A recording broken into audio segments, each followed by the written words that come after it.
Hello everyone, in this video we are discussing polity important question. These are previous year question. ಇದನ್ನು ನಾವು ಕನ್ನಡ ಹಾಗೆ ಇಂಗ್ಲೀಷಲ್ಲಿ discuss ಮಾಡೋಣ. ದಯವಿಟ್ಟು ಈ ವಿಡಿಯೋ ಶುರು ಮಾಡೋದಕ್ಕಿಂತ ಮುಂಚೆ ಈ ಚಾನಲನ್ನು ಸಬ್ಸ್ಕ್ರೈಬ್ ಮಾಡ್ಕೊಳ್ಳಿ, ಹಾಗೆ ಎಲ್ಲರಿಗೂ ಶೇರ್ ಮಾಡಿ. ಕನ್ನಡದಲ್ಲೇ ಇರುತ್ತೆ ಈ ವಿಡಿಯೋ. ಕ್ವಶನನ್ನು ಶುರು ಮಾಡೋಣ. ಮೊದಲನೇ question, A citizen can directly file A petition in the supreme court for any violation of fundamental rights under. ಯಾವುದೇ ಮೂಲಭೂತ ಹಕ್ಕುಗಳ ಉಲ್ಲಂಘನೆಗಾಗಿ ನಾಗರಿಕನು ನೇರವಾಗಿ ಸುಪ್ರೀಂ ಕೋರ್ಟಲ್ಲಿ ಈ ಆರ್ಟಿಕಲ್ನಲ್ಲಿ ಅರ್ಜಿಯನ್ನು ಸಲ್ಲಿಸ್ಬೋದು. ಸೊ ಅದು ಯಾವ ಆರ್ಟಿಕಲ್ ಅಂಡರಲ್ಲಿ ನಾವು ಸುಪ್ರೀಂ ಕೋರ್ಟಿಗೆ ಡೈರೆಕ್ಟಾಗಿ ಅರ್ಜಿಯನ್ನು ಸಲ್ಲಿಸ್ಬೋದು? ರಿಟ್ ಜ್ಯೂರಿಸ್ಡಿಕ್ಷನ್ ಸಂಬಂಧಪಟ್ಟಿದ್ದು ಇದು. ರೈಟ್ ಟು ಕಾನ್ಸ್ಟಿಟ್ಯೂಷನಲ್ ರೆಮಿಡೀಸ್ ಅಂತಾರಲ್ಲ, ಸಂವಿಧಾನಾತ್ಮಕ ಪರಿಹಾರದ ಹಕ್ಕು, ಅದರಲ್ಲಿ ಬರುವಂಥದ್ದು ಆರ್ಟಿಕಲ್ 32 ಇದರ ಸರಿಯಾದ ಉತ್ತರ. ಆಪ್ಷನ್ ಡಿ ಇದರ ಸರಿಯಾದ ಉತ್ತರ. ಆರ್ಟಿಕಲ್ 32 ಏನು ಹೇಳುತ್ತೆ ಅಂದರೆ, we can directly file A petition in the supreme court for any violation of fundamental rights ಇದನ್ನು ಹೇಳುತ್ತೆ. ಆರ್ಟಿಕಲ್ 226 ಬಗ್ಗೆ ನೀವು ತಿಳ್ಕೊಬೇಕಾಗುತ್ತೆ. 226 ಏನು ಹೇಳುತ್ತೆ ಅಂದರೆ, power of high court to issue certain writs. ಗೊತ್ತಾಯ್ತಾ? ಹೈಕೋರ್ಟ್ ರಿಟ್ಸನ್ನು ಇಶ್ಯೂ ಮಾಡೋಕ್ಕೆ ಏನೇನು ಪವರ್ ಇದೆ ಅನ್ನೋದನ್ನು ಹೇಳುತ್ತೆ. ಸುಪ್ರೀಂ ಕೋರ್ಟ್ ರಿಟ್ಸನ್ನು ಓನ್ಲಿ ಫಂಡಮೆಂಟಲ್ ರೈಟ್ ವಯೋಲೇಷನ್ ಆದರೆ ಅಷ್ಟೇ ನಾವು ಸುಪ್ರೀಂ ಕೋರ್ಟ್ ಹೋಗ್ಬೋದು. ಉಳಿದಿದ್ದೆಲ್ಲ ಬೇರೆ ಬೇರೆ ಇಶ್ಯೂಗಳಿಗೆ ರಿಟ್ಸ್ ಇಶ್ಯೂ ಮಾಡಬೇಕು ಅಂದರೆ ಹೈಕೋರ್ಟಿಗೆ ಜಾಸ್ತಿ ಪವರ್ ಇರುತ್ತೆ. ಇದನ್ನು ತಿಳ್ಕೊಳ್ಳಿ. High court is wider than writ jurisdiction of high court is wider than that of supreme court, because Supreme Court can issue writs only for the enforcement of fundamental rights under Article 32. ಗೊತ್ತಾಯ್ತಾ? Next article 31 ಬಗ್ಗೆ ತಿಳ್ಕೊಳ್ಳೋಣ. Article 31 ಏನು ಹೇಳುತ್ತೆ ಅಂದರೆ, ಇದು right to property ಬಗ್ಗೆ ಹೇಳುತ್ತೆ. ಮುಂಚೆ ನಮ್ಮ ಕಾನ್ಸ್ಟಿಟ್ಯೂಷನಲ್ಲಿ ಇದು ಒಂದು ಫಂಡಮೆಂಟಲ್ ರೈಟ್ ಆಗಿತ್ತು. ಆದರೆ 44th ಕಾನ್ಸ್ಟಿಟ್ಯೂಷನಲ್ ಅಮೆಂಡ್ಮೆಂಟ್ ಆ್ಯಕ್ಟ್ 1978 ಇದನ್ನು ರಿಪೀಲ್ ಮಾಡಿದರು, ಅಂದರೆ ಕ್ಯಾನ್ಸಲ್ ಮಾಡಿದರು. ಸೊ ಇದನ್ನು 301ನೇ ಆರ್ಟಿಕಲಲ್ಲಿ ಹಾಕಿದರು. ಇವಾಗ ಇದು ಕಾನ್ಸ್ಟಿಟ್ಯೂಷನ್ ಫಂಡಮೆಂಟಲ್ ರೈಟಲ್ಲಿ ಇಲ್ಲ. ಕಾನ್ಸ್ಟಿಟ್ಯೂಷನಲ್ ಇದೆ ಬಟ್ ಫಂಡಮೆಂಟಲ್ ರೈಟಲ್ಲಿ ಇಲ್ಲ, ರೈಟ್ ಟು ಪ್ರಾಪರ್ಟಿ. ಆರ್ಟಿಕಲ್ 34 ಏನು ಹೇಳುತ್ತೆ ಅಂದರೆ, ಇದು ಮಾರ್ಷಿಯಲ್ ಲಾ. ಯಾವುದಾದ್ರೂ ಒಂದು ಜಾಗದಲ್ಲಿ ಇವಾಗ ಮಾರ್ಷಿಯಲ್ ಲಾ ಅನ್ನು ಅವರು ಅಪ್ಲೈ ಮಾಡಿದರೆ ಆವಾಗ ಅಲ್ಲಿನ ಜನರುಗಳಿಗೆ ಸೊ ಅವರ ಹಕ್ಕುಗಳು ಸ್ವಲ್ಪ ಕಡಿಮೆ ಆಗುತ್ತೆ, ರೆಸ್ಟ್ರಿಕ್ಟ್ ಆಗುತ್ತೆ. Restriction of fundamental rights during the operation of martial law by giving certain powers to the certain officers. So ಅಲ್ಲಿನ ಆಫೀಸರ್ಸ್ಗೆ ಕೆಲವೊಂದು ಪವರ್ ಇರಬೇಕಾದ್ರೆ ಅಲ್ಲಿನ ಜನರುಗಳಿಗೆ ಅವರ ಹಕ್ಕುಗಳಿಗೆ ಸ್ವಲ್ಪ ಧಕ್ಕೆಯನ್ನು ಉಂಟಾಗುತ್ತೆ. ಇದು ಈ ಕ್ವಶನ್. ಮುಂದಿನ ಕ್ವಶನನ್ನು ನೋಡೋಣ ಇವಾಗ. Who has the power to introduce adjournment motion in Lok Sabha? ಲೋಕಸಭೆಯಲ್ಲಿ ಅಡ್ಜರ್ನ್ಮೆಂಟ್ ನಿರ್ಣಯವನ್ನು ಮಂಡಿಸುವ ಅಧಿಕಾರ ಯಾರಿಗಿದೆ ಅಂತ. ಇದು ಲೋಕಸಭೆಯಲ್ಲಿ ಅಷ್ಟೇ ಇಂಟ್ರಡ್ಯೂಸ್ ಮಾಡೋಕ್ಕಾಗೋದು. ಅಡ್ಜರ್ನ್ಮೆಂಟ್ ಮೋಷನ್ ಅಂದರೆ ಇದು ಮುಂದೂಡಿಕೆ ನಿರ್ಣಯ ಅಂತ. ಇದನ್ನು ಲೋಕಸಭೆಯಲ್ಲಿ ಅಷ್ಟೇ ಇಂಟ್ರಡ್ಯೂಸ್ ಮಾಡೋಕ್ಕಾಗೋದು. ರಾಜ್ಯಸಭಾ ಅವರಿಗೆ ಈ ಪವರ್ ಇರೋದಿಲ್ಲ. ಸೊ ಲೋಕಸಭೆಯ ಯಾರಾದರೂ ಮೆಂಬರ್ ಆದರೂ ಇದನ್ನು ಇಂಟ್ರಡ್ಯೂಸ್ ಮಾಡ್ಬೋದು. ಸೊ ಇದಕ್ಕೆ ಸರಿಯಾದ ಉತ್ತರ ಆಪ್ಷನ್ ಡಿ. ಆಪ್ಷನ್ ಡಿ ಸದಸ್ಯ ಅಂತ ಇದೆ ಅಲ್ವಾ, ಇವರು ಲೋಕಸಭೆಯ ಅಡ್ಜರ್ನ್ಮೆಂಟ್ ನಿರ್ಣಯವನ್ನು ಮಂಡಿಸ್ಬೋದು. ಅಡ್ಜರ್ನ್ಮೆಂಟ್ ಮೋಷನ್ ಬಗ್ಗೆ ಸ್ವಲ್ಪ ತಿಳ್ಕೊಳ್ಳೋಣ. ಇದನ್ನು ಏನಾದರೂ ಅರ್ಜೆಂಟ್ ಪಬ್ಲಿಕ್ ಇಂಪಾರ್ಟೆನ್ಸ್ ಮ್ಯಾಟರ್ ಏನಾದರೂ ಇದ್ದರೆ ಆ ಟೈಮಲ್ಲಿ ಇದನ್ನು ಇಂಟ್ರಡ್ಯೂಸ್ ಮಾಡ್ಬೋದು. ಗೌರ್ನಮೆಂಟ್ ಬಗ್ಗೆ ಕ್ರಿಟಿಸೈಸ್ ಮಾಡಬೇಕು ಅಂದಾಗ, ಅವರ ಏನಾದರೂ ಪಾಲಿಸಿ ಅಥವಾ ಅವರ ಆ್ಯಕ್ಷನ್ಗಳು ಸರಿ ನಡೀತಿಲ್ಲ ಅಂದಾಗ ಲೋಕಸಭೆ ಮೆಂಬರ್ ಇದನ್ನು ಇಂಟ್ರಡ್ಯೂಸ್ ಮಾಡ್ಬೋದು. ಆದರೆ ಇದನ್ನು ಇಂಟ್ರಡ್ಯೂಸ್ ಮಾಡಬೇಕಾದ್ರೆ ಮಿನಿಮಮ್ 50 ಜನರು ಸಪೋರ್ಟ್ ಬೇಕು. ಆಗಲೇ ಹೇಳಿದೆ ನಾನು, ಇದನ್ನು ಲೋಕಸಭೆಯಲ್ಲಿ ಅಷ್ಟೇ ಮಂಡಿಸೋಕ್ಕಾಗೋದು, ರಾಜ್ಯಸಭೆಯಲ್ಲಿ ಇದರ ಪವರ್ ಇರೋದಿಲ್ಲ. ಹಾಗೆಯೇ the discussion on this motion should last for not less than 2 hours 30 minutes. ಇದು ಡಿಸ್ಕಷನ್ 2.5 ಗಂಟೆ ನಡೀಲೇಬೇಕು. ಇದು ಇಂಟ್ರಡ್ಯೂಸ್ ಮಾಡಿದ ಮೇಲೆ. ಗೊತ್ತಾಯ್ತಾ? ಏನೇನು ಪಾಯಿಂಟ್ಸ್ ನಾವು ಡಿಸ್ಕಸ್ ಮಾಡಿದ್ವಿ ಇವಾಗ. ಅರ್ಜೆಂಟ್ ಮ್ಯಾಟರ್ ಏನಾದರೂ ಇದ್ದರೆ ಇದನ್ನು ಇಂಟ್ರಡ್ಯೂಸ್ ಮಾಡ್ಬೋದು. ಲೋಕಸಭೆಯಲ್ಲಿ ಅಷ್ಟೇ ಇಂಟ್ರಡ್ಯೂಸ್ ಮಾಡೋಕ್ಕಾಗೋದು. ಇದು ರಾಜ್ಯಸಭೆಯಲ್ಲಿ ಈ ಪವರ್ ಇರೋದಿಲ್ಲ ಇಂಟ್ರಡ್ಯೂಸ್ ಮಾಡೋದಕ್ಕೆ.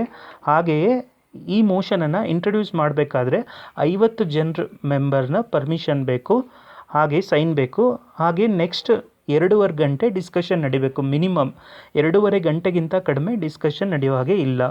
ಇದು ಈ ಕ್ವಶನಲ್ಲಿ ಇಂದ ತಿಳ್ಕೊಂಡ್ವಿ. ಅಡ್ಜರ್ನ್ಮೆಂಟ್ ಮೋಷನನ್ನು ಯಾರು ಇಂಟ್ರಡ್ಯೂಸ್ ಮಾಡ್ತಾರೆ ಅಂದರೆ ಲೋಕಸಭೆಯ ಮೆಂಬರ್.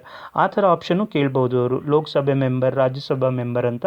ಸೊ ಲೋಕಸಭಾ ಮೆಂಬರ್ ಅಂತ ನೆನ್ಪಿಟ್ಕೊಳ್ಳಿ, ಯಾಕಂದರೆ ರಾಜ್ಯಸಭೆಯಲ್ಲಿ ಈ ಇಂಟ್ರಡ್ಯೂಸ್ ಮಾಡೋ ಹಕ್ಕಿರಲ್ಲ ಅವರಿಗೆ, ಇಂಟ್ರಡ್ಯೂಸ್ ಮಾಡೋ ಥರ ಇಲ್ಲ. ನೆಕ್ಸ್ಟ್ ಕ್ವಶನ್, ಸಂವಿಧಾನದ ಸಭೆಯಲ್ಲಿ ಕರಡು ಸಮಿತಿಯ ಅಧ್ಯಕ್ಷರು ಯಾರಾಗಿದ್ದರು ಅಂತ, ಡ್ರಾಫ್ಟಿಂಗ್ ಕಮಿಟಿಯ ಚೇರ್ಮನ್ ಯಾರಾಗಿದ್ದರು ಅಂತ. ಇದಕ್ಕೆ ಸರಿಯಾದ ಉತ್ತರ ಡ್ರಾಫ್ಟಿಂಗ್ ಕಮಿಟಿ ಚೇರ್ಮನ್ ಯಾರಾಗಿದ್ದರು ಹೇಳಿ, ಡಾಕ್ಟರ್ BR ಅಂಬೇಡ್ಕರ್ ಅವರು. ಆಪ್ಷನ್ ಎ ಇದಕ್ಕೆ ಸರಿಯಾದ ಉತ್ತರ. Next question, the vice president takes the oath or affirmation before the ಉಪರಾಷ್ಟ್ರಪತಿ ಯಾರ ಸಮ್ಮುಖದಲ್ಲಿ ಪ್ರಮಾಣ ವಚನ ಸ್ವೀಕರಿಸುತ್ತಾರೆ. ಉಪರಾಷ್ಟ್ರಪತಿಗಳು ಪ್ರೆಸಿಡೆಂಟ್ ಅವರ ಸಮ್ಮುಖದಲ್ಲಿ ಪ್ರಮಾಣ ವಚನವನ್ನು ಸ್ವೀಕರಿಸ್ತಾರೆ. ಪ್ರೆಸಿಡೆಂಟ್ ಅಂದರೆ ರಾಷ್ಟ್ರಪತಿ. ಆಪ್ಷನ್ 3 ಇದಕ್ಕೆ ಸರಿಯಾದ ಉತ್ತರ. ಗೊತ್ತಾಯ್ತಾ? ಇವರು ಇವಾಗ ಚೀಫ್ ಜಸ್ಟಿಸ್ ಆಫ್ ಇಂಡಿಯಾ, ಇವರು ಸಿ ಜೆ ಇದ್ದಾರಲ್ವ, ಚೀಫ್ ಜಸ್ಟಿಸ್ ಆಫ್ ಇಂಡಿಯಾ, ಇವರು ಪ್ರೆಸಿಡೆಂಟ್ ಇವರಿಗೆ ಓತನ್ನು ಸಲ್ಲಿಸ್ತಾರೆ. ಹಾಗೆ ಪ್ರೈಮ್ ಮಿನಿಸ್ಟರಿಗೆ ಪ್ರೆಸಿಡೆಂಟ್ ಅವರ ಸಮ್ಮುಖದಲ್ಲಿ ಓತನ್ನು ತಗೊಳ್ತಾರೆ ಇವರು. ಹಾಗೆಯೇ ಸ್ಪೀಕರ್ಗಳಿಗೆ ಅವ್ರಿಗೂ ರಾಷ್ಟ್ರಪತಿ, ಪ್ರೋಟಮ್ ಸ್ಪೀಕರ್ ಇರ್ತಾರಲ್ಲ, ಅವರಿಗೆ ರಾಷ್ಟ್ರಪತಿನೇ ಓತನ್ನು ಪ್ರಮಾಣ ವಚನ ಸ್ವೀಕರಿಸ್ತಾರೆ. ಅವರ ಸಮ್ಮುಖದಲ್ಲಿ ಅವರು ಪ್ರಮಾಣ ವಚನವನ್ನು ಸ್ವೀಕರಿಸ್ತಾರೆ. ಮುಂದಿನ question, which amendment introduce the fundamental duties in the Indian constitution. ಯಾವ ತಿದ್ದುಪಡಿಯು ಭಾರತೀಯ ಸಂವಿಧಾನದಲ್ಲಿ ಮೂಲಭೂತ ಕರ್ತವ್ಯವನ್ನು ಪರಿಚಯಿಸಿತು. ನಮ್ಮ ಒರಿಜಿನಲ್ ಕಾನ್ಸ್ಟಿಟ್ಯೂಷನ್ನಲ್ಲಿ ಇದ್ರ ಬಗ್ಗೆ ಮೂಲಭೂತ ಕರ್ತವ್ಯಗಳು, ಫಂಡಮೆಂಟಲ್ ಡ್ಯೂಟೀಸ್ ಬಗ್ಗೆ ಇರಲಿಲ್ಲ. ಇದನ್ನು ಸ್ವರ್ಣ ಸಿಂಗ್ ಕಮಿಟಿ ಅಂತ ಎಸ್ಟಾಬ್ಲಿಷ್ ಮಾಡಿದರು. ಈ ಥರ ಕ್ವಶನು ಕೇಳ್ಬೋದು. ಯಾವ ಕಮಿಟಿ ರೆಕಮೆಂಡ್ ಮಾಡ್ತು ಫಂಡಮೆಂಟಲ್ ಡ್ಯೂಟೀಸನ್ನು ಇಂಟ್ರಡ್ಯೂಸ್ ಮಾಡೋದಕ್ಕೆ ಅಂತ. ಸ್ವರ್ಣ ಸಿಂಗ್ ಕಮಿಟಿಯನ್ನು 1976 ಆ ಕಮಿಟಿ ರೆಕಮೆಂಡ್ ಮಾಡ್ತು. ಸೊ ಮತ್ತು ನಾವು ಯಾವ ದೇಶದಿಂದ ಇದನ್ನು ತಗೊಂಡಿದ್ದೀವಿ ಅಂದರೆ ಇದು ರಷ್ಯಾ, USSR ಇಂದ ನಾವು ಫಂಡಮೆಂಟಲ್ ಡ್ಯೂಟೀಸನ್ನು ಅಡಾಪ್ಟ್ ಮಾಡ್ಕೊಂಡಿದ್ದೀವಿ. ಇದಕ್ಕೆ ಸರಿಯಾದ ಉತ್ತರ 42nd ಅಮೆಂಡ್ಮೆಂಟ್. 42nd ತಿದ್ದುಪಡಿಯ ಮುಖಾಂತರ ನಾವು ಭಾರತೀಯ ಸಂವಿಧಾನದಲ್ಲಿ ಮೂಲಭೂತ ಕರ್ತವ್ಯವನ್ನು ಪರಿಚಯಿಸಿದ್ವಿ. ಸೊ ಇದಕ್ಕೆ ಸ್ವರ್ಣ ಸಿಂಗ್ ಕಮಿಟಿ ನೆನಪಿಟ್ಕೋಬೇಕು. ಈ 42nd ಅಮೆಂಡ್ಮೆಂಟ್ ಆ್ಯಕ್ಟನ್ನು, 42ನೇ ತಿದ್ದುಪಡಿಯನ್ನು ಮಿನಿ ಕಾನ್ಸ್ಟಿಟ್ಯೂಷನಲ್ ಆ್ಯಕ್ಟ್ ಅಂತಲೂ ಹೇಳ್ತಾರೆ. ಆ ಟೈಮಲ್ಲಿ ತುಂಬ ರಿಫಾರ್ಮ್ಸ್ ಆಯಿತು, ತುಂಬ ಚೇಂಜಸ್ ಮಾಡಿದರು ನಮ್ಮ ಕಾನ್ಸ್ಟಿಟ್ಯೂಷನಲ್ಲಿ. ಸೊ ಈ ಕ್ವಶನಿಗೆ ಉತ್ತರ ಗೊತ್ತಾಯ್ತಲ್ಲ, ಯಾವ ತಿದ್ದುಪಡಿಯಿಂದ ಸಂವಿಧಾನ ಮೂಲಭೂತ ಕರ್ತವ್ಯ ಪರಿಚಯಿಸಿದರು ಅಂದರೆ 42ನೇ ತಿದ್ದುಪಡಿ. ಯಾವ ದೇಶದಿಂದ ಅಡಾಪ್ಟ್ ಮಾಡ್ಕೊಂಡ್ವಿ ಹೇಳಿ ನಾವು ಇದನ್ನು? USSR ಇಂದ. ಫಂಡಮೆಂಟಲ್ ಡ್ಯೂಟೀಸ್ ಅವ್ರ ದೇಶದಲ್ಲಿ ಇತ್ತು ಮುಂಚೆ, ಬೇರೆ ದೇಶದಲ್ಲಿ ಇರಲಿಲ್ಲ. Okay, next question, which article of the DPSP deals with equal pay for equal work. ರಾಜ್ಯ ನೀತಿಯ ಡೈರೆಕ್ಟಿವ್ ಪ್ರಿನ್ಸಿಪಲ್ಸ್ ಯಾವ ಆರ್ಟಿಕಲ್ನಲ್ಲಿ ಪುರುಷರು ಮತ್ತು ಮಹಿಳೆಯರಿಗೆ ಸಮಾನ ಕೆಲಸಕ್ಕೆ ಸಮಾನ ವೇತನವನ್ನು ನೀಡುತ್ತದೆ? DPSP ಗೊತ್ತಲ್ವಾ? DPSP directive principle of state policy. ಇದನ್ನು ನಾವು ಐರಿಷ್ ಕಾನ್ಸ್ಟಿಟ್ಯೂಷನ್ನಿಂದ ಅಡಾಪ್ಟ್ ಮಾಡ್ಕೊಂಡಿದ್ದೀವಿ. ಐರಿಷ್ ಅವರು ಸ್ಪ್ಯಾನಿಷಿಂದ ಇದನ್ನು ತಗೊಂಡಿದ್ದಾರೆ ಅವರ ಸಂವಿಧಾನದಲ್ಲಿ. ನಮ್ಮ ಸಂವಿಧಾನ ಆ್ಯಕ್ಚುಲಿ ಬೇರೆ ಬೇರೆ ದೇಶಗಳಿಂದ ಯಾವ್ಯಾವುದು ಒಳ್ಳೆಯದಿದೆ ಅದನ್ನು ನಾವು ಅಡಾಪ್ಟ್ ಮಾಡ್ಕೊಂಡಿದ್ದೀವಿ ನಮ್ಮ ಸಂವಿಧಾನದಲ್ಲಿ. ಸೊ ಈ ಪ್ರಾವಿಷನ್ನನ್ನು ಡೈರೆಕ್ಟಿವ್ ಪ್ರಿನ್ಸಿಪಲಲ್ಲಿ equal pay for equal work, ಪುರುಷರು ಮತ್ತು ಮಹಿಳೆಯರಿಗೆ ಒಂದೇ ಸಮಾನ ವೇತನ ಕೊಡಬೇಕು ಅನ್ನೋದು ಆರ್ಟಿಕಲ್ 39. ಗೊತ್ತಾಯ್ತಾ? ಇದಕ್ಕೆ ಸರಿಯಾದ ಉತ್ತರ ಆಪ್ಷನ್ ಬಿ. ನೀವು ಒಂದ್ಸಲ directive principle of state policy ಮತ್ತು ಫಂಡಮೆಂಟಲ್ ರೈಟ್ಸ್, ಫಂಡಮೆಂಟಲ್ ಡ್ಯೂಟೀಸ್ ಇದನ್ನೆಲ್ಲ ಎಲ್ಲ ಆರ್ಟಿಕಲ್ ಯಾವ್ಯಾವುದಿದೆ ಅಂತ ಒಂದ್ಸಲ ನೋಡ್ಕೊಳ್ಳಿ. ಹಾಗೆ ನಾನು ಮುಂಚಿನ ಕ್ವಶನಲ್ಲಿ ನಾನು ಒಂದು ಪಾಯಿಂಟನ್ನು ಹೇಳಬೇಕಿತ್ತು, ಹೇಳಿರಲಿಲ್ಲ. ನಮ್ಮ ದೇಶದಲ್ಲಿ ಎಷ್ಟು ಫಂಡಮೆಂಟಲ್ ಡ್ಯೂಟೀಸ್ ಇದೆ ಗೊತ್ತಾ? 11 ಫಂಡಮೆಂಟಲ್ ಡ್ಯೂಟೀಸ್ ಇದೆ. ಒರಿಜಿನಲಿ 1976 10 ಇತ್ತು. ಆಮೇಲೆ 86th ಅಮೆಂಡ್ಮೆಂಟಲ್ಲಿ ಇನ್ನೊಂದನ್ನು ಆ್ಯಡ್ ಮಾಡಿದ್ದಾರೆ. ಇವಾಗ ಒಟ್ಟು 11 ಫಂಡಮೆಂಟಲ್ ಡ್ಯೂಟೀಸ್ಗಳಿದೆ. ಅಂದರೆ ಮೂಲಭೂತ ಕರ್ತವ್ಯಗಳು ನಮ್ಮ ದೇಶದಲ್ಲಿ 11 ಇದೆ. ಆಯಿತಾ? ನೆಕ್ಸ್ಟ್ ಕ್ವಶನ್ ನೋಡೋಣ ಇವಾಗ. The council of ministers is collectively responsible to. ಮಂತ್ರಿಮಂಡಲದ ಜವಾಬ್ದಾರಿ ಸಾಮೂಹಿಕವಾಗಿ ಈ ಕೆಳಗಿನವರಿಗಿದೆ. ಇದು ಲೋಕಸಭೆಯವರಿಗಿದೆ. Council of ministers is collectively responsible to Lok Sabha ಅಂತ ಹೇಳ್ತಾರೆ. Lok Sabha. Option C is the correct answer. Council of Ministers is collectively responsible to Lok Sabha. ಗೊತ್ತಾಯ್ತಾ? ಹಾಗೆ next ಕ್ವಶನನ್ನು ನೋಡೋಣ ಇವಾಗ. When can the president of India proclaim financial emergency? ಭಾರತದ ರಾಷ್ಟ್ರಪತಿಗಳು ಯಾವಾಗ ಆರ್ಥಿಕ ತುರ್ತು ಪರಿಸ್ಥಿತಿಯನ್ನು ಘೋಷಿಸಬಹುದು? When the Parliament is running out of funds, when the Reserve Bank of India requests for precedents in writing, when the Prime Minister requests the President to do so, when the financial stability or credit of India or any part of India is threatened. ಇದಕ್ಕೆ ಸರಿಯಾದ ಉತ್ತರ option D 4. When the financial stability or credit of India or any part of India is threatened. ಭಾರತದ ಅಥವಾ ಭಾರತದ ಯಾವುದೇ ಭಾಗದ ಆರ್ಥಿಕ ಸ್ಥಿರತೆ ಅಥವಾ ಸಾಲಕ್ಕೆ ಬೆದರಿಕೆಯೊಡ್ಡಿದಾಗ ಫೈನಾನ್ಷಿಯಲ್ ಎಮರ್ಜೆನ್ಸಿಯನ್ನು ಇಂಟ್ರಡ್ಯೂಸ್ ಮಾಡ್ಬೋದು. ಇದು ಸಂವಿಧಾನದ 360ನೇ ಆರ್ಟಿಕಲಲ್ಲಿ ಪ್ರೆಸಿಡೆಂಟ್ ಇದನ್ನು ಇಂಟ್ರಡ್ಯೂಸ್ ಮಾಡ್ತಾರೆ, ಅಂದರೆ ಫೈನಾನ್ಷಿಯಲ್ ಎಮರ್ಜೆನ್ಸಿನ ಪ್ರೊಕ್ಲೇಮ್ ಮಾಡ್ತಾರೆ.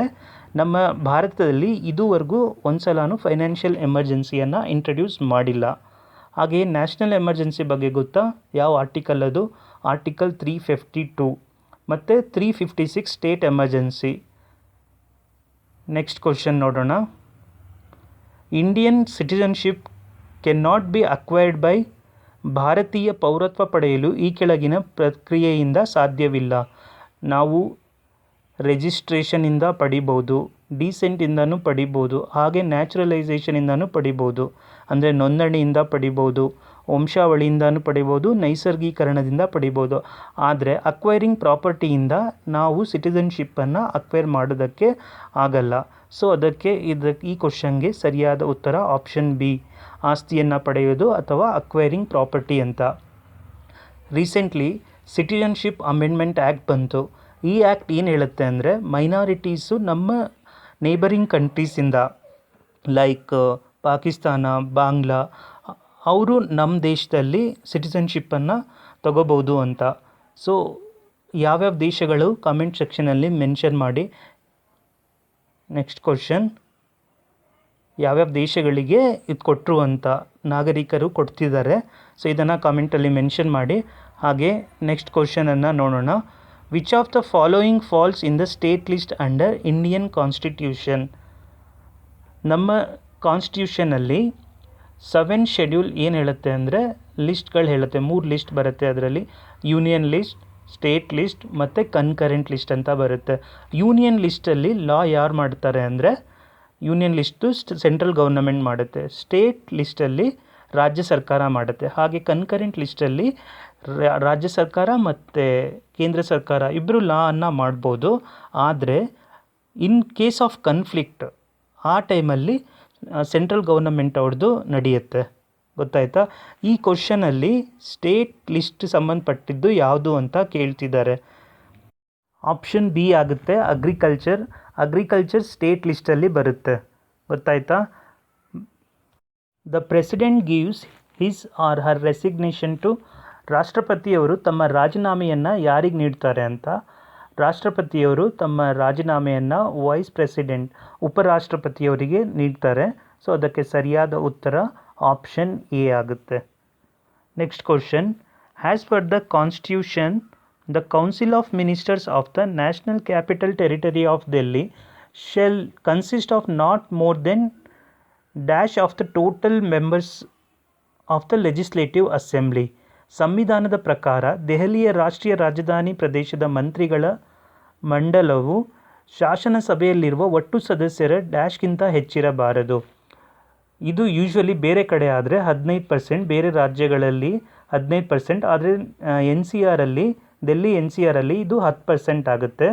ಅಲ್ಲಿ ಟೋಟಲ್ ಸೀಟ್ ಇರೋದು 70. ಸೊ ಇದರ 10% ಅಂದರೆ 7 ಆಗುತ್ತೆ. CM ಅನ್ನು ಸೇರಿಕೊಂಡು ಮಿನಿಸ್ಟರ್ಗಳು 7 ಜನ ಅಷ್ಟೇ ಇರಬೇಕು. 7 ಜನಕ್ಕಿಂತ ಜಾಸ್ತಿ ಇರೋ ಥರ ಇಲ್ಲ. ಆಯಿತಾ? ಇತ್ತೀಚೆಗೆ ಇಲ್ಲಿ ಎಲೆಕ್ಷನ್ ಕೂಡ ನಡೀತು. ಹಾಗೆ ಮುಖ್ಯಮಂತ್ರಿಗಳು ಸೆಲೆಕ್ಟ್ ಆದರು ರೀಸೆಂಟಾಗಿ. ಯಾರು ಹೇಳಿ? ದೆಲ್ಲಿಯ ಮುಖ್ಯಮಂತ್ರಿಗಳು. ಕರೆಕ್ಟ್, ರೇಖಾ ಗುಪ್ತಾ ಅವರು ಚೀಫ್ ಮಿನಿಸ್ಟರ್ ಆಗಿ ಸೆಲೆಕ್ಟ್ ಆದರು ಇಲ್ಲಿ. ಗೊತ್ತಾಯ್ತಾ? ಈ ಕ್ವಶನಿಗೆ ಉತ್ತರ ಗೊತ್ತಾಯ್ತಾ?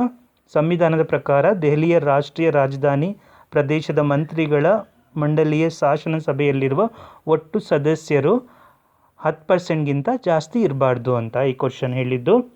ಮುಂದಿನ ಕ್ವಶನ್ ನೋಡೋಣ. The member of the legislative council nominated by the governor shall have. ರಾಜ್ಯಪಾಲರಿಂದ ನಾಮನಿರ್ದೇಶನಗೊಂಡ ವಿಧಾನ ಪರಿಷತ್ತಿನ ಸದಸ್ಯರು ಈ ಕೆಳಗಿನವುಗಳಲ್ಲಿ ಹೊಂದಿರತಕ್ಕದ್ದು. ಏನೇನು ಕ್ವಾಲಿಫಿಕೇಷನ್ ಇರಬೇಕು ಅವರಿಗೆ ಅಂತ ಕೇಳ್ತಿದ್ದಾರೆ. ರಾಜ್ಯಪಾಲರಿಂದ ನಾಮನಿರ್ದೇಶಕನು ಆಗಬೇಕು ಅಂದರೆ ಆಪ್ಷನನ್ನು ನೋಡೋಣ. A bachelor degree, a master degree, special knowledge or practical experience in literature, science and cooperative movement and social service. Fourth option special knowledge or practical experience in law, economics, technology and politics. ಇದಕ್ಕೆ ಸರಿಯಾದ ಉತ್ತರ ರಾಜ್ಯಪಾಲರಿಂದ nominate ಆಗಬೇಕು ಅಂದರೆ legislative ಕೌನ್ಸಿಲಿಗೆ ಅವರಿಗೆ special knowledge ಅಥವಾ practical experience in literature, science, art, cooperative movement ಮತ್ತು social service ಈ ಕ್ಷೇತ್ರದಲ್ಲಿ ಅವರಿಗೆ ನಾಲೆಡ್ಜ್ ಇದ್ದರೆ ಅವರನ್ನು ರಾಜ್ಯಪಾಲರು ನಾಮಿನೇಟ್ ಮಾಡ್ತಾರೆ, ನಾಮಾಂಕಿತ ಮಾಡ್ತಾರೆ. ಗೊತ್ತಾಯ್ತಾ? ಆಪ್ಷನ್ ಸಿ ಸಾಹಿತ್ಯ, ವಿಜ್ಞಾನ, ಕಲೆ, ಸಹಕಾರ ಚಳುವಳಿ. According to Article 343 of Indian Constitution, which of the following is the official language of Union Government? ಸಂವಿಧಾನದ 343ನೇ ಆರ್ಟಿಕಲ್ ಪ್ರಕಾರ ಈ ಕೆಳಗಿನವುಗಳಲ್ಲಿ ಭಾರತದ ಅಧಿಕೃತ ಭಾಷೆ ಯಾವುದು ಅಂತ. ನಮ್ಮ ಭಾರತದ ಅಧಿಕೃತ ಭಾಷೆ ಯಾವುದು ಅಂದರೆ ದೇವನಾಗರಿ ಲಿಪಿಯಲ್ಲಿ ಹಿಂದಿ. ಹಿಂದಿ ಇನ್ ದೇವನಾಗರಿ ಸ್ಕ್ರಿಪ್ಟ್. ಆಪ್ಷನ್ ಬಿ ಇದರ ಸರಿಯಾದ ಉತ್ತರ. Next question. How many times has India declared financial emergency? ಭಾರತದಲ್ಲಿ ಆರ್ಥಿಕ ತುರ್ತು ಪರಿಸ್ಥಿತಿಯ ಘೋಷಣೆಯನ್ನು ಎಷ್ಟು ಬಾರಿ ಜಾರಿಗೊಳಿಸಲಾಗಿದೆ? ನಾನು ಆಗಲೇ ಹೇಳಿದೆ ಈ ಕ್ವಶನಿಗೆ, ಫೈನಾನ್ಷಿಯಲ್ ಎಮರ್ಜೆನ್ಸಿ ಬಂದಾಗ ನಾವು ಭಾರತದಲ್ಲಿ ಒಂದು ಸಲನೂ ಇದನ್ನು ಪ್ರೊಕ್ಲೇಮ್ ಮಾಡಿಲ್ಲ ಪ್ರೆಸಿಡೆಂಟು. ಸೊ ಯಾವತ್ತೂ ಮಾಡಿಲ್ಲ, ನೆವರ್. 165ನೇ ಕ್ವಶನ್ಗೆ ಸರಿಯಾದ ಉತ್ತರ option D. Next, national emergency ಬಗ್ಗೆ ಗೊತ್ತಾ? ನ್ಯಾಷನಲ್ ಎಮರ್ಜೆನ್ಸಿ ನಮ್ಮ ದೇಶದಲ್ಲಿ ಎಷ್ಟು ಸಲ ಪ್ರೊಕ್ಲೇಮ್ ಮಾಡಿದ್ದಾರೆ ಅಂತ ಕಾಮೆಂಟ್ ಸೆಕ್ಷನಲ್ಲಿ ಮೆನ್ಷನ್ ಮಾಡಿ, ಅದು ಕೇಳ್ಬೋದು. The controller and auditor general of India is appointed by. Controller and auditor general of ಇಂಡಿಯಾನ ಯಾರು ನೇಮಕಾತಿ ಮಾಡ್ತಾರೆ ಅಂತ. ಇದಕ್ಕೆ ಸರಿಯಾದ ಉತ್ತರ ಪ್ರೆಸಿಡೆಂಟ್. Option A. ಭಾರತದ ರಾಷ್ಟ್ರಪತಿಯವರು ಕಂಟ್ರೋಲರ್ ಮತ್ತು ಆಡಿಟರ್ ಜನರಲನ್ನು ನೇಮಕ ಮಾಡ್ತಾರೆ. ಗೊತ್ತಾಯ್ತಾ? Article 12 to 35 of the constitution of India deal with. ಭಾರತದ ಸಂವಿಧಾನದ ಆರ್ಟಿಕಲ್ 12ರಿಂದ 35 ಈ ಕೆಳಗಿನವುಗಳಿಗೆ ಸಂಬಂಧಿಸಿದೆ. ಇದಕ್ಕೆ ಸರಿಯಾದ ಉತ್ತರ ಫಂಡಮೆಂಟಲ್ ರೈಟ್ಸ್ ಬಗ್ಗೆ, ಮೂಲಭೂತ ಹಕ್ಕುಗಳ ಬಗ್ಗೆ ಬರುತ್ತೆ. 167 ಈ ಕ್ವಶನಿಗೆ ಆಪ್ಷನ್ ಸಿ ಸರಿಯಾದ ಉತ್ತರ. ಇದರಲ್ಲಿ article 14 for example right to equality ಬರುತ್ತೆ. Article 15 not discrimination against religion, race, caste, sex, place of birth ಇದ್ರ ಬಗ್ಗೆ ಬರುತ್ತೆ. ಆರ್ಟಿಕಲ್ 16 ಪಬ್ಲಿಕ್ ಎಂಪ್ಲಾಯ್ಮೆಂಟಲ್ಲಿ ಎಲ್ಲರಿಗೂ ಅಪಾರ್ಚುನಿಟಿ ಸಿಗಬೇಕು ಅಂತ. ಮತ್ತು ಆರ್ಟಿಕಲ್ 17 ಏನು ಹೇಳುತ್ತೆ ಅಂದರೆ ಅನ್ಟಚಬಿಲಿಟಿ, ಅಸ್ಪೃಶ್ಯತೆಯನ್ನು ಮಾಡಬಾರ್ದು ಅಂತ ಹೇಳುತ್ತೆ. ಫಾರ್ ಎಕ್ಸಾಂಪಲ್ ನಾನು ಕೆಲವೊಂದು ಆರ್ಟಿಕಲನ್ನು ಹೇಳಿದೆ, ಈ ರೀತಿ ನೀವು ಎಲ್ಲ ಆರ್ಟಿಕಲನ್ನು ನೋಡ್ಕೊಳ್ಳಿ, ಎಕ್ಸಾಮಲ್ಲಿ ನೆಕ್ಸ್ಟು ಹೆಲ್ಪ್ ಆಗುತ್ತೆ. The president of India can be impeached for. ಭಾರತದ ರಾಷ್ಟ್ರಪತಿಯನ್ನು ಈ ಕೆಳಗಿನ ಪರಿಸ್ಥಿತಿಯಲ್ಲಿ ದೋಷಾರೋಪಣೆ ಮಾಡಬಹುದು. ಇಂಪೀಚ್ಮೆಂಟ್ ಆಫ್ ದ ಕಾನ್ಸ್ಟಿಟ್ಯೂಷನ್, ಇದನ್ನು ನಾವು US ಕಾನ್ಸ್ಟಿಟ್ಯೂಷನ್ನಿಂದ ಅಡಾಪ್ಟ್ ಮಾಡ್ಕೊಂಡಿದ್ದೀವಿ. ಇಂಪೀಚ್ಮೆಂಟ್ ಅಂದರೆ ಅವರನ್ನು ರಿಮೂವ್ ಮಾಡುವಂಥದ್ದು. ಯಾವಾಗ ಅಂದರೆ ಸಂವಿಧಾನಕ್ಕೆ ಉಲ್ಲಂಘಿಸಿದರೆ violating of the constitution. Option A. ಆ ಟೈಮಲ್ಲಿ ನಾವು ಇವರನ್ನು ಇಂಪೀಚ್ ಮಾಡ್ಬೋದು. ಇಲ್ಲಿ ಇನ್ನೊಂದು ವಿಷಯ ನೆನ್ಪಿಟ್ಕೊಳ್ಳಿ, ಎಲೆಕ್ಟೋರಲ್ ಕಾಲೇಜ್ ಅಂತ ಇದೆ. ಎಲೆಕ್ಟೋರಲ್ ಕಾಲೇಜ್ ಅಂದರೆ ಯಾರ್ಯಾರು ಎಲೆಕ್ಟ್ ಮಾಡ್ತಾರೆ ಅಂತ ರಾಷ್ಟ್ರಪತಿಗಳಿಗೆ, ಲೈಕ್ ಲೋಕಸಭೆ ಮೆಂಬರ್ ಆಗಿರ್ಬೋದು, ರಾಜ್ಯಸಭೆ ಮೆಂಬರ್ ಮತ್ತು ಸ್ಟೇಟ್ ಲೆಜಿಸ್ಲೇಟಿವ್ ಅಸೆಂಬ್ಲಿಯ ಮೆಂಬರ್ಗಳು, MLAಗಳಿರ್ತಾರಲ್ಲ ಅವರು, ಇದ್ರ ಜೊತೆಗೆ ಪುದುಚೇರಿ ಮತ್ತು ದೆಲ್ಲಿಯ MLAಗಳು, ಇಷ್ಟು ಜನ ರಾಷ್ಟ್ರಪತಿಗಳಿಗೆ ಎಲೆಕ್ಟ್ ಮಾಡಬೇಕಾದ್ರೆ ವೋಟ್ ಮಾಡ್ತಾರೆ. ಈ ಕ್ವಶನನ್ನು ಕೇಳ್ಬೋದು. ಆದರೆ ಇಲ್ಲಿ ಇಂಪೀಚ್ಮೆಂಟ್ ಮಾಡಬೇಕಾದ್ರೆ ಸ್ಟೇಟ್ MLAಸ್ಗಳಿರ್ತಾರಲ್ವ ಅವರು ಇಂಪೀಚ್ಮೆಂಟ್ ಟೈಮಲ್ಲಿ ವೋಟ್ ಮಾಡೋದಿಲ್ಲ. ಹಾಗೆಯೇ ಇಂಪೀಚ್ಮೆಂಟ್ ಟೈಮಲ್ಲಿ ನಾಮಿನೇಟೆಡ್ ಇರ್ತಾರಲ್ಲ ಅವ್ರು ವೋಟ್ ಮಾಡ್ಬೋದು. ಆದರೆ ನಾಮಿನೇಟೆಡ್ ಮೆಂಬರ್ಸು ಅವರು ಎಲೆಕ್ಟೋರಲ್ ಕಾಲೇಜ್ ಅವರು ಸೇರ್ತಾರಲ್ಲ ಆ ಟೈಮಲ್ಲಿ ಪ್ರೆಸಿಡೆಂಟ್ಗೆ ವೋಟ್ ಮಾಡೋ ಥರ ಇಲ್ಲ. ಈ ವಿಷಯಗಳು ಒಂದು ಸಲ ಬ್ರಷ್ ಅಪ್ ಮಾಡ್ಕೊಳ್ಳಿ. To be eligible for the post of Vice President of India, a candidate must be at least ಭಾರತದ ಉಪರಾಷ್ಟ್ರಪತಿ ಹುದ್ದೆಗೆ ಅರ್ಹರಾಗಲು ಅಭ್ಯರ್ಥಿಯ ಕನಿಷ್ಠ ವಯಸ್ಸು ಎಷ್ಟಾಗಿರಬೇಕು? ಮಿನಿಮಮ್ ವಯಸ್ಸು ಎಷ್ಟಾಗಿರಬೇಕು ಅಂದರೆ ವೈಸ್ ಪ್ರೆಸಿಡೆಂಟಿಗೆ 35 ವರ್ಷ, 35 years old. Option C correct ಉತ್ತರ. Next question, to be eligible for the post of governor of any state, a candidate must be at least ಯಾವುದೇ ರಾಜ್ಯದ ಗವರ್ನರ್ ಹುದ್ದೆಗೆ ಅರ್ಹರಾಗಲು ಅಭ್ಯರ್ಥಿಯ ಕನಿಷ್ಠ ವಯಸ್ಸು ಎಷ್ಟು ಹೇಳಿ? ಗವರ್ನರ್ಗೂ 35 ವರ್ಷ ಅಷ್ಟೇ ಆಗಬೇಕು. ಆಪ್ಷನ್ 3 ಸರಿಯಾದ ಉತ್ತರ.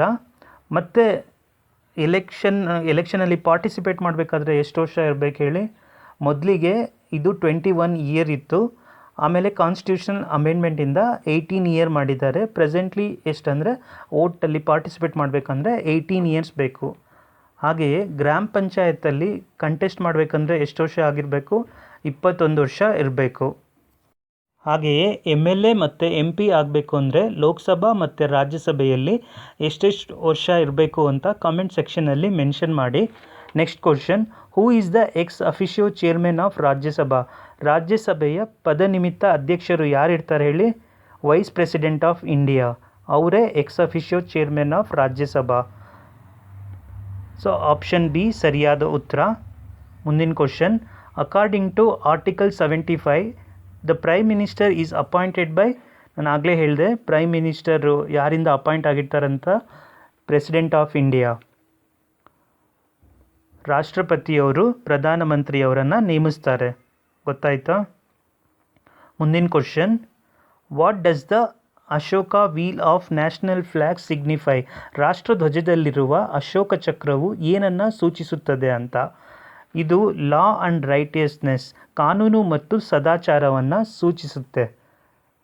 ಆಪ್ಷನ್ ಡಿ ಸರಿಯಾದ ಉತ್ತರ. The 10th schedule of the constitution related to 10th schedule ಏನನ್ನು ಹೇಳುತ್ತೆ ಅಂತ? ಇದು provisions regarding disqualification on grounds of defection, anti defection law. ಇದು 10th ಶೆಡ್ಯೂಲ್ ಹೇಳುತ್ತೆ ಪಕ್ಷಾಂತರದ ಆಧಾರದ ಮೇಲೆ ಅನರ್ಹತೆಗೆ ಸಂಬಂಧಿಸಿದ ನಿಬಂಧನೆಗಳನ್ನು. ಮೊದಲಿಗೆ MLA MP ಏನು ಮಾಡ್ತಿದ್ರು ಅಂದರೆ ಮಿನಿಸ್ಟರ್ ಆಗೋದಕ್ಕೆ ಚಾನ್ಸ್ ಸಿಗುತ್ತೆ, ಹಾಗೆ ಬೇರೆ ಬೇರೆ ಪೋಸ್ಟ್ ಸಿಗುತ್ತೆ ಅಂತ ಒಂದು ಪಾರ್ಟಿಯಿಂದ ಇನ್ನೊಂದು ಪಾರ್ಟಿಗೆ ಜಂಪ್ ಮಾಡ್ತಾ ಇದ್ದರು. ಆ ಕಾರಣಕ್ಕಾಗಿ ಈ ಆ್ಯಂಟಿ ಡಿಫೆಕ್ಷನ್ ಲಾ ಅನ್ನು ತಂದರು ನಮ್ಮ ಸಂವಿಧಾನದಲ್ಲಿ. ಯಾವ ವರ್ಷದಲ್ಲಿ ಅಂದರೆ 1985ಯಲ್ಲಿ. ಯಾವ ಕಾನ್ಸ್ಟಿಟ್ಯೂಷನಲ್ ಅಮೆಂಡ್ಮೆಂಟ್ ಆ್ಯಕ್ಟ್ ಹೇಳಿ? 52nd ಕಾನ್ಸ್ಟಿಟ್ಯೂಷನಲ್ ಅಮೆಂಡ್ಮೆಂಟ್ ಆ್ಯಕ್ಟಿಂದ ಇದನ್ನು ತಂದರು. ಸೊ ಇದಕ್ಕೆ ಸಂಬಂಧಪಟ್ಟಂತೆ ಒಂದು ಕೇಸ್ ಕೂಡ ಇದೆ, ಕಿಹೋತೋ ಹೊಲ್ಲೋಹಾನ್ ಅಂತ. ಈ 2-3 ಪಾಯಿಂಟನ್ನು ನೆನ್ಪಿಟ್ಕೊಳ್ಳಿ, ಇದು ಖಂಡಿತ ಹೆಲ್ಪ್ ಆಗುತ್ತೆ. Next question, which of these Gandhian principles are incorporated in the directive principles of state policy in the Indian constitution? ಈ ಯಾವ ಗಾಂಧಿ ತತ್ವಗಳನ್ನು ಭಾರತೀಯ ಸಂವಿಧಾನದಲ್ಲಿ ರಾಜ್ಯ ನೀತಿಯ ನಿರ್ದೇಶನ ತತ್ವಗಳಲ್ಲಿ ಸಂಯೋಜಿಸಲಾಗಿದೆ? DPSP ಅದೇ ರಾಜ್ಯ ನಿರ್ದೇಶಕ ತತ್ವದಲ್ಲಿ 3 ಥರ ಸಂವಿಧಾನದಲ್ಲಿ ಕ್ಲಾಸಿಫೈ ಮಾಡಿಲ್ಲ, ಇದನ್ನು ಹಾಗೆ ಕ್ಲಾಸಿಫೈ ಮಾಡ್ಕೊಂಡಿದ್ದೀವಿ ಡಿಪೆಂಡ್ ಅಪಾನ್ ಅದು ಏನೇನನ್ನು ಹೇಳುತ್ತೆ. ಸೊ ಅದರಲ್ಲಿ ಗಾಂಧಿಯನ್ ಪ್ರಿನ್ಸಿಪಲ್ ಅಂತ ಒಂದು, ಅಂದರೆ ಗಾಂಧೀಜಿಯವರು ವಿಲೇಜ್ ಪಂಚಾಯತ್ ಬೇಕು ಅಂತ ಹೇಳ್ತಿದ್ರು, ಮತ್ತು ಸ್ಮಾಲ್ ಸ್ಕೇಲ್ ಇಂಡಸ್ಟ್ರೀಸ್, ಕಾಟೇಜ್ ಇಂಡಸ್ಟ್ರೀಸ್ಗೆ ಹೆಚ್ಚಿನ ಇಂಪಾರ್ಟೆನ್ಸ್ ಕೊಡಬೇಕು ಅಂತ. ಸೊ ಆ ಕಾರಣಕ್ಕಾಗಿ ಇವನ್ನು ಗಾಂಧಿಯನ್ ಪ್ರಿನ್ಸಿಪಲಲ್ಲಿ ಆ್ಯಡ್ ಮಾಡಿದ್ದೀವಿ. ಇದಕ್ಕೆ ಸರಿಯಾದ ಉತ್ತರ ಆಪ್ಷನ್ ಸಿ. ಆಪ್ಷನ್ ಎ ಮತ್ತು ಆಪ್ಷನ್ ಬಿ ಎರಡೂ ಸರಿಯಾಗುತ್ತೆ. ಏನೇನು ಅಂದರೆ ಗ್ರಾಮ ಪಂಚಾಯತಿಗಳ ಸಂಘಟನೆ ಮತ್ತು ಗ್ರಾಮೀಣ ಪ್ರದೇಶಗಳಲ್ಲಿ ಗುಡಿ ಮತ್ತು ಸಣ್ಣ ಕೈಗಾರಿಕೆಗಳ ಸ್ಥಾಪನೆ, ಇದು ರಾಜ್ಯ ನಿರ್ದೇಶನ ತತ್ವದ ಗಾಂಧಿ ತತ್ವದಲ್ಲಿ ಬರುತ್ತೆ. ಇಷ್ಟು ಕ್ವಶನನ್ನು ನಾವು 25 ಕ್ವಶನನ್ನು ಡಿಸ್ಕಸ್ ಮಾಡಿದ್ವಿ. ಹೇಗಿತ್ತು ಇದನ್ನು ಕಾಮೆಂಟ್ ಸೆಕ್ಷನಲ್ಲಿ ಮೆನ್ಷನ್ ಮಾಡಿ, ಹಾಗೆಯೇ ಎಲ್ರಿಗೂ ಶೇರ್ ಮಾಡಿ. ಧನ್ಯವಾದಗಳು.